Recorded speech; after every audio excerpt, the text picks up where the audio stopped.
Last weekend, I posted a video talking about how we're in store for the greatest playoff race ever. Well, it was true, as there were about 15 teams that were still alive in the playoff hunt, including 3 teams from the Pac-12.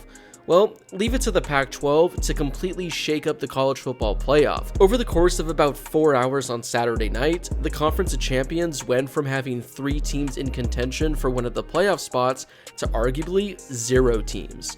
Before we get to today's video, make sure to smash that subscribe button and turn on those notifications if you're new to my channel. If you're watching this video, odds are that you love college football, and odds are you aren't subscribed to my channel. So make sure to subscribe to one of the best college football communities here on YouTube. I'm posting college football videos every day during the season, so make sure to subscribe so you never miss a video.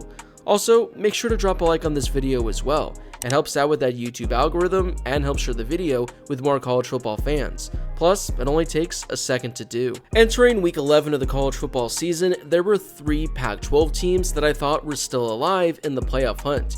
You had Oregon, who was 8-1 and ranked number 6 in the country. You had UCLA, who was also 8-1 and ranked number 12 in the country. And you had USC, who was 8-1 and ranked number 8 in the country. Although the road for those 3 teams would be pretty tough, I thought they were all still alive. Well, like I mentioned, in the course of about 4 hours, all 3 of those teams had their chances pretty much wiped out. The only team that somehow is still alive is USC, but the road to get there is much more difficult now. We'll start with USC, as they're the team that is still alive in the hunt. They played on Friday night against Colorado and took care of business as they won 55-17.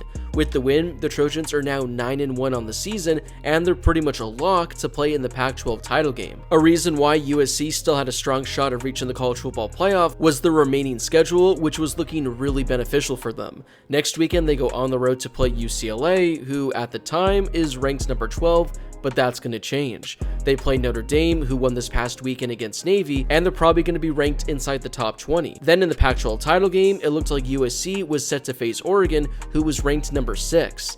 But now, 2 of those 3 games are going to be against teams with much lower rankings than previously thought. We'll kick things off with Oregon, as they were the first domino to fall. They hosted number 25 Washington, and they were a 2-touchdown favorite in this game. Well, it was a back and forth contest, as Washington clearly came ready to play, and it was a very difficult task for Oregon. But in the second half, it looked like the Ducks were going to run away with the win. After a touchdown to start the second half, Oregon led the entire way until 3 minutes left in the fourth quarter. Oregon decided to go for it on 4th down on their own 34-yard line with a minute and a half left, and it cost them greatly. Washington got the ball back, and they kicked the go-ahead field goal and ultimately won the game. For Oregon, I thought they had the best chance of being a Pac-12 representative in the college football playoff, mainly because they were ranked number 6, and I thought their schedule was going to be easier than USC and UCLA's. But with the loss, this wipes out Oregon from the college football playoff, and like I mentioned, isn't as impressive of a victory if USC beats them in the Pac-12 title game. For Oregon, based on how the final 2 weeks of the season play out, there's actually a chance they don't even reach the Pac-12 title game. I still think they do, but the Ducks might not make it, which again would end up hurting USC. So Oregon lost in dramatic fashion, but that wasn't the most surprising loss from the Pac-12 on Saturday night.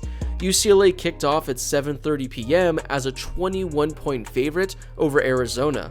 Well, things didn't look good early on, as they trailed by 14 at the end of one quarter. Then, entering halftime, they still trailed. UCLA was able to tie things up in the second half, and they actually took the lead in the fourth quarter. But Arizona was able to outscore the Bruins 10-0 the rest of the way. UCLA had a chance on the final drive as time expired to score the go-ahead touchdown, but they came up just short. So UCLA suffers their second loss, wiping them out from playoff contention as well. Again, their route would have been a little more difficult as they were ranked 12, but they would have played a top 10 USC team, and if they would have beaten the Trojans, they would have played a top 10 Oregon team in the Pac-12 title game, giving them 2 top 10 victories to close out the season. Again, it would have been difficult, but the Bruins were still alive in the playoff hunt. Now, with UCLA losing and Oregon losing, both those teams are eliminated entirely, leaving USC as the lone team that can still reach the college football playoff from the Pac-12. Although the Trojans won and they only have 1 loss, their route got that much more difficult for them. Had the Bruins won, they likely would have been playing a top 10 team in UCLA.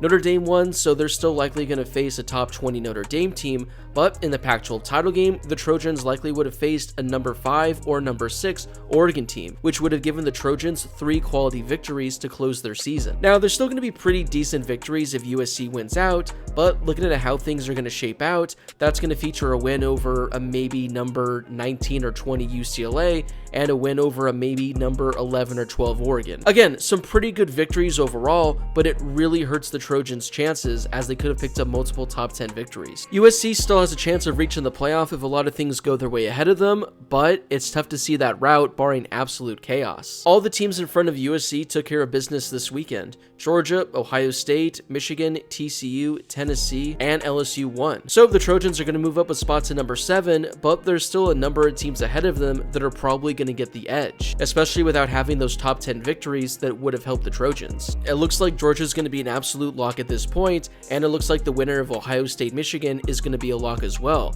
Plus, assuming TCU is able to win their final 2 games and win the Big 12 title game, they're going to be in as well. So all of a sudden, that leaves one final spot between the loser of Ohio State, Michigan, Tennessee, LSU. So if those things happen, that all of a sudden leaves one spot for a lot of teams that might have a better resume than the Trojans do.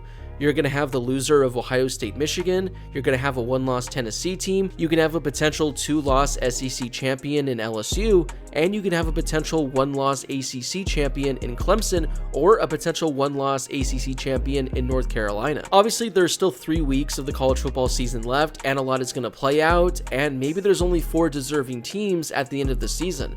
But as of right now, you can make the case for 10 teams that still have a legitimate case of being a potential playoff team. But without those quality victories for the Trojans, it just seems really difficult for the committee to put them in over teams like Tennessee, Ohio State, Michigan, LSU, maybe even Alabama if things come to that. I was really excited for the Pac-12 because this is the best the conference has looked in quite some time. I mean, I can't remember the last time we were this deep into the season having not 1, not 2, but 3 teams that were still alive in the playoff hunt. I mean, next weekend's USC-UCLA game was going to be a potential top 10 matchup for the first time in who knows how long. Now, it's still going to be a solid game, but it just loses a little something if it's going to be number 7 USC and number 18 UCLA, as opposed to number 7 USC and number 10 UCLA. Plus, it also hurts the Pac-12 championship as well. I mean, this could have been a matchup between a number 5 Oregon and a number 6 USC, where now it potentially looks like it's going to be maybe number 6 USC and number 11 or number 12 Oregon. Again, still good, but it could have been a lot better, and this really could have helped the Pac-12 potentially send a team to the college football playoff. So I'm still hopeful for USC, and I still think there's a chance they could sneak their way into the playoff, but their route is a whole lot more difficult than it was 24 hours ago. So what are your thoughts on the craziness that happened this weekend with the Pac-12? Do you think there's still a chance that USC can sneak their way in, or do you think by UCLA and Oregon losing, it completely hurts their chances altogether? Aside from the Pac-12 completely forgetting how to play football, everything pretty much stayed its course, and nothing has really changed in regards to the other teams reaching the college football playoff. Before you leave, don't forget to smash that subscribe button and turn on those notifications if you're new to my channel. If you love college football, this is definitely the place for you. Like I mentioned, I'm posting college football videos every day during the season, so make sure to subscribe if you call yourself a college football fan. Also, don't forget to drop a like on this video as well. It helps out with that confusing YouTube algorithm and helps share the video with more college football fans. Plus, it only takes a second to do. As always, thank you guys so much for watching, and I'll see you all in my next video.